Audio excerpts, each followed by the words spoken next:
మీ ఎలాంటి వ్యాపార ప్రకటనలకైనా వెంటనే మా ఛానల్ సంప్రదించండి. అందరికీ నమస్కారం, నేను శిరీష. ప్రస్తుతం మనతో పాటు ఉన్నారు ప్రముఖ తంత్ర జ్యోతిష్యులు, జ్యోతిష్య రత్న, జ్యోతిష్య సామ్రాట్ చింత రుక్మేందర్ గారు. గురుగారితో మాట్లాడదాం. నమస్కారం గురుగారు. మాతృదేవ భవ, పితృదేవ భవ, ఆచార్య దేవ భవ. ఓం నమో మాందేశ్వరాయ నమః. అందరూ బాగుండాలి, అందరికీ మంచి జరగాలి. గురుగారు, ఈ ఫిబ్రవరి మాసంలో కుంభరాశి వారికి ఎలా ఉండబోతుందంటారు? ఎలాంటి జాగ్రత్తలు తీసుకోవచ్చు అంటారు? ఈ ఫిబ్రవరి మాసంలో పంచగ్రహ కూటం ఏర్పడుతుందంట. మరి ఈ ప్రభావం ఈ రాశి వారికి ఎలా ఉంటుందంటారు? విశేషంగా ఈ మాసంలో శివరాత్రి అనే పర్వదినం వస్తుంది. ఓవరాల్ గా చూసుకుంటే ఈ మాసం అంతా ఎలా ఉంటుందంటారు? ఎలాంటి జాగ్రత్తలు తీసుకోవచ్చు అంటారు కుంభరాశి వారు? కుంభరాశి వాళ్లకు ఈ 2026 ఫిబ్రవరి మాసం రాశిలోనే రాహు ఉన్నాడు, ద్వితీయంలో శని ఉన్నాడు, పంచమంలో గురువు ఉన్నాడు, 7వ ఇంట్లో కేతు ఉన్నాడు, 8వ ఇంట రవి, బుధ, శుక్ర, కుజ గ్రహాలు కలుస్తున్నాయి.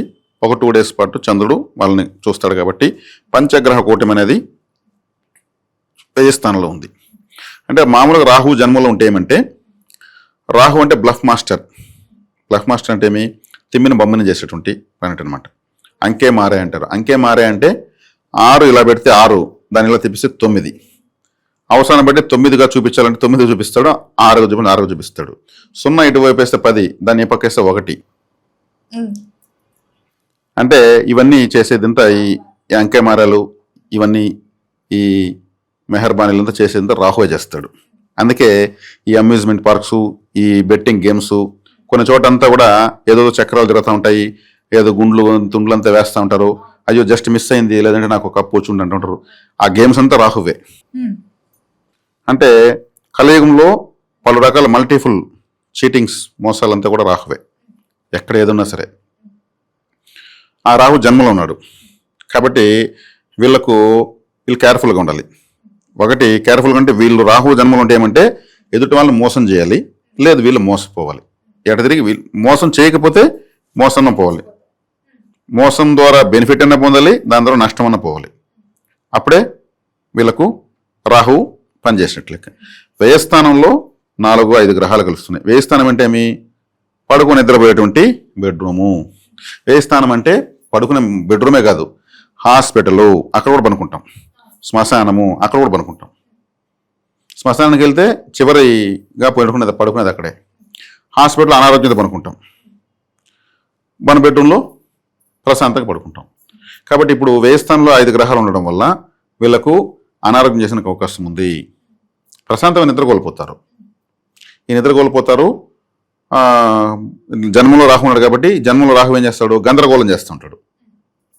ఎవరి ద్వారా ఒకరి ద్వారా వాడు ఏమరుస్తాడు, కొంచెం కేర్ఫుల్గా ఉండాలి అనేటువంటి పరిస్థితి ఇస్తారు. కాబట్టి ఈ రాహు అనేటువంటి వాటి గ్రహాన్ని యాక్టివేట్ చేసుకోవాలంటే గ్రామదేవత ఆరాధన, లేదా దుర్గారాధన, దుర్గా కవచము, చండీ సప్తశతి పారాయణము లాంటివి చేసుకోవాలి. రాహు అవయోగం చేయకూడదు అనుకుంటే రాహు వచ్చేకాడికి maroon colour, grey related colours, silver colour, ash colour, ఇవన్నీ రాహువే. ఇటువంటి క్లాత్ శనివారం రోజు రాహుకాలంలో ముక్కలుగా కత్తిరించి నీళ్ళలో కలిపేయాలి. ఓ లెటిన్ మేషన్ వేసి కూడా వాటర్ తిప్పేయచ్చు. అంటే రాహు యొక్క కారకత్వాన్ని మనం అవయోగం చేస్తున్నాం. అప్పుడు ముక్కలు చేసి, అంటే ముక్కలు చేసిన అవయోగం చేసినాం అర్థం. అంటే రాహు ద్వారా వచ్చిందని మైనస్ ఏమైంది, ప్లస్ అవుతుంది. వీధి కుక్కలకు ఎక్కువ ఫుడ్ పెట్టచ్చు. రాహు అంటే వీధి కుక్కలే. అదేవిధంగా దుర్గాదేవిని, గ్రామదేవతను ఆరాధించవచ్చు. వాళ్ళకి కొబ్బరికాయ, గుమ్మడికాయ, నిమ్మకాయ, పొంగలి లాంటి నైవేద్యాలు పెట్టచ్చు. రాహుని ముందు అదే రాహుని గురువు చూస్తున్నాడు, అదొక ప్లస్ పాయింట్. వీళ్ళు దైవ పరిహారం దొరుకుతా ఉంది. నేను చెప్పిన పరిహారాలు చేస్తే రాహు ద్వారా మోసపోరు. 12వ స్థానంలో 4 గ్రహాలు కలుస్తున్నాయి, 4-5 గ్రహాలు కలుస్తున్నాయి. అక్కడ శుక్రుడు వస్తున్నాడు. శుక్రుడు 12వ ఇంట్లోకి వస్తుంటే పరిస్థితి ఏమి? బెడ్రూమ్ అని అర్థం. శుక్రుడు 12వ ఇంట్లో చాలా బలవంతుడు. 12వ ఇంట్లో శుక్రుడు ఉండగా పుట్టిన వాళ్ళు మంచి బెడ్ కంఫర్ట్స్ ఉంటాయి. అంటే ఒకరికి 2 భార్యలు ఉంటారని అర్థం. మల్టిపుల్ రిలేషన్స్ ఉంటాయి. ఆ శుక్రుడు 12వ ఇంట్లోకి వస్తున్నాడు. రాహు వచ్చేక్కడ మల్టిపుల్ ప్లానెటే. ఇక్కడ మళ్ళీ కుజుడు వస్తున్నాడు.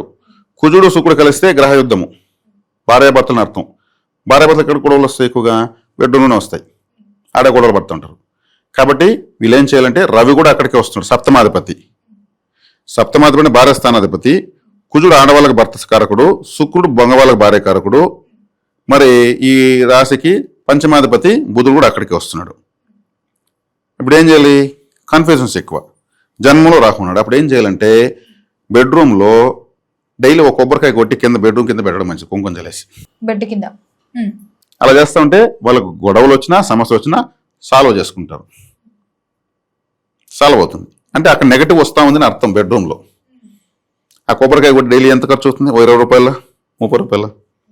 అలా చేయడం వల్ల అంటే ప్రతి రూమ్లో నెగటివ్ ఉంటుంది, పాజిటివ్ ఉంటుంది. అక్కడ నైవేద్యం సమర్పించాలి. వంట రూమ్లో స్టవ్ పెట్టచ్చు, పూజ రూమ్లో కొడుతూనే ఉంటాము. ఇంట్లోకి మనకు ఎక్కువగా అశుభం వస్తుంటే గడపలో కొట్టి పెట్టాలి. హాల్లో వచ్చి అందరూ కూర్చొని గొడవ పడుతుంటే రాత్రి గుమ్మడికాయ ఒకటి కొట్టి పెట్టి తెల్లతి పారాయాలి. బెడ్రూమ్లో గొడవలు వస్తున్నాయి, అక్కడ ఒకటి కొట్టాలి. డబ్బు ఎక్కువగా నష్టం అయిపోతా ఉంది అంటే నీళ్లు పొదుపుగా వాడి బాత్రూంలో కొబ్బరికాయ కొట్టాలి. అన్నీ బాగా ఉన్న సంతోషం లేకపోతే టీవీ కాడ కొట్టాలి. టీవీ అంటే ఎంటర్టైన్మెంట్. అట్లా వీళ్ళు బెడ్రూమ్ కింద కొట్టాలి. కొట్టడం వల్ల వీళ్ళు హాస్పిటల్కి 12 వస్తానంటే హాస్పిటల్ అని చెప్పాను, పడుకుంటాం పోయేసి ఇవన్నిటికి దూరం అవుతారు. గురువు చూస్తున్నారు కాబట్టి సొల్యూషన్ దొరుకుతుంది. చక్కగా వీళ్ళకు బాగుంటుంది. ద్వితీయంలో శనిగ్రహం ఉంది. రోజు రోజుకి శనిగ్రహ ప్రభావం తగ్గేదే. ఎందుకంటే ఏలినాటి శని ప్రభావం రోజు రోజుకి తగ్గిపోతుంది వీళ్ళకు. ఇంక 30 సంవత్సరాలు రాదు కుంభరాశి వాళ్ళకు. వీళ్ళు రాహువు రాశిలో ఉన్నాడు కాబట్టి, రాహు సీక్రెట్ ప్లానెట్ కాబట్టి సీసీ క్యామ్స్ అంతా కూడా రాహువే. సీసీ క్యామ్స్ సీక్రెట్ గమ్మున వచ్చే ఏమంత అబ్జర్వ్ చేస్తుంది. కాబట్టి వీళ్ళు ఇంట్లో తెలియకుండా కొన్ని పనులు చేసి నష్టపోతారు. వీళ్ళు చెప్పకపోయినా ఇంట్లో కనుక్కుంటారు. అందుకే భార్య అనింది, బొగుడు ఏం చెప్పకపోయినా ఏం చేశాడో దగ్గర నుంచి చూసినట్టు చెప్తుంది. కాబట్టి వీళ్ళు అప్పుడు కూడా ఏమంటే ఏమి లేదు 50 రూపాయలు అయిపోయింది, లేదు 150 రూపాయలు అయిపోయింది, నాకేం తెలుదు, నా దేవుడు సత్యం నాకు తెలుదా, ఎవడికి చెప్తావు నువ్వు ఉంటుంది. ఏం పెళ్ళైన మూలకి ఎన్ని చూడలేదు ఉంటుంది. సరే ఇప్పుడు ఏమంటావు అంటూ ఉంటాడు. అదే 150 చెప్పొచ్చు కదా అంటుంది. సరే అట్లా కూడా అనుకో, 200 అనుకో అంటుంటారు. అంటే నిజాన్ని ఒప్పుకోవడంలో వీళ్ళు వెనకబడి భార్యతో పోరాడు చిన్న గొడవలు పడుతూ ఉంటారు. లాస్ట్ నిజం ఒప్పుకుంటారు. అది కొసరు ఒప్పుకుంటారు. దాంట్లో ఆ మాట అంత క్లారిటీగా రాదనమాట. అది ఆ స్పష్టత అనేది వీళ్ళు డెవలప్ చేసుకుంటే మంచిది. అదే ఆడవాళ్ళు అయితే కూడా భర్త దగ్గర ఇదే పరిస్థితి. రాహు వచ్చేకాడికి దాచిపెట్టి నిజాన్ని చెప్పాలని ట్రై చేస్తాడు. కాబట్టి ఇప్పుడు వచ్చేకాడికి గురువు చూస్తాడు కాబట్టి బెనిఫిట్. ఫిబ్రవరి మాసము బాగుంది. అదే శివరాత్రి కాబట్టి శివారాధన చేసుకోవడం చాలా మంచిది. శివుడి యొక్క ఆరాధనలోకి వెళితే కాని పని అంటూ లేదు. శివుడు ఇంకా ఆయన ఆది దంపతులు వాళ్ళు. ఇప్పుడు 5వ స్థానంలో గురువు ఉన్నాడు. 5వ స్థానం మిథునం అంటే స్త్రీ పురుషుల కలయిక. ఇక్కడ వచ్చేక్కడ నేను ఈ బెడ్రూమ్లో గొడవలు ఉంటాను. కాబట్టి స్త్రీ పురుషులు కలగినప్పుడు ఎవరైనా హిజ్రాలకు వీళ్ళు ఏదన్నా గ్రీన్ కలర్ శారీ కానీ డ్రెస్ కానీ కట్షిప్ కానీ ఇచ్చి వాళ్ళకి ఏదో ఒక బిస్కెట్ వాటర్ బాటిల్ ఇస్తే మంచిది. వాళ్ళు మిథున రాశి స్వభావంలో ఉంటారు. స్త్రీ పురుష హిజ్రాస్. దీంట్లో కూడా మళ్ళీ డూప్లికేట్స్ తిరుగుతున్నారు. కొంతమంది మగవాళ్ళే పంజాబీ డ్రెస్లు వేసుకుని మాస్క్ వేస్తున్నారు. నేను కొంచెం ట్రాఫిక్లో గమనించాను. అది కొంచెం చూసుకుని ఇవ్వడం మంచిది. అలాంటి వాళ్ళకి ఇస్తే మోక్షం రాదు. మోక్షం కాదు, మనకు ఇచ్చిందని పరిహారం జరగదు. రియల్ హిజ్రాలు వాళ్ళు సైకాలజీ, నడక, వాళ్ళ మాట, ఆ మాట నోట్లో వచ్చే వాయిస్ బేసు దీన్ని బట్టి కనిపెట్టచ్చు. అటువంటి వాళ్ళకి ఇవ్వడం మంచిది. అది మంచి పరిహారం. ఇది వీళ్ళు చేసుకోవాల్సినటువంటి పరిహారం. గురుగారు, మొత్తం మీద ఫిబ్రవరి మాసంలో కుంభరాశి వారికి ఎలా ఉండబోతుంది, ఎలాంటి జాగ్రత్తలు తీసుకోవాలో తెలియజేసినందుకు ధన్యవాదాలు. ధన్యవాదాలు.